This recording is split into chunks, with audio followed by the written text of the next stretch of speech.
No doubt ang Australian Boomers ay ang pinakamalakas sa team sa ating region at ang ating nakakalaban na team sa mga windows na ito ay tila tryout lamang para sa official lineup ng Australia sa FIBA World Cup 2027. Ayon sa Australian journalist ay 2 player pa lamang ng Australia ang lock-in para sa kanilang World Cup roster at ang isa rito ay nakaharap na ng gilas. Ito ay si Dyson Daniels, ang combo guard ng Atlanta Hawks.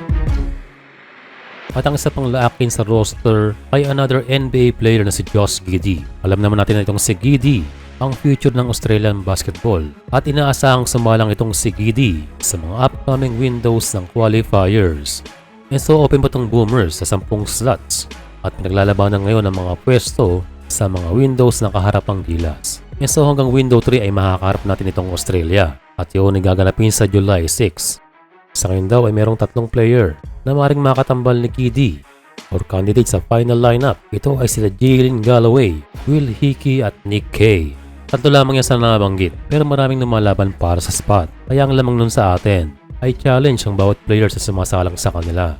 Ang lineup ngayon ng Aussie Boomers ay hindi na katulad ng nakalaban ng gilas noong Asia Cup. Dahil sa team na yon, 5 na lamang ang natira kaya bawat window ay parang may tryout.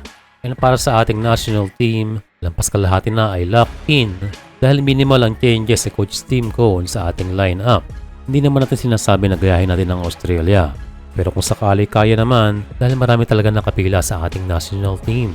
Pero again, may sarili tayong program. Ang mahalaga sa ngayon ay kung paano tayo makakasabay sa Australia na posibleng magpalit ng ilang players dahil ang kanilang huling sinalang ay nahirapan sa New Zealand. So expected na ibang kombinasyon ng players ng Australia ating makakaharap.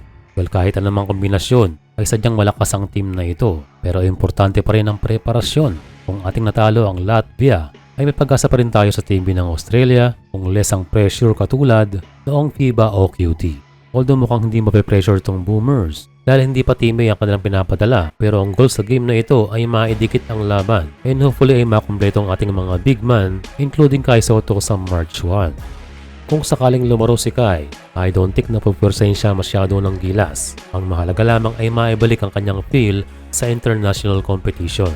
But again, the first move for Sotto ay makabalik muna sa Koshi Gaya Alpas dahil yun ang magiging gauge kung gaano ba kaganda ang kanyang recovery.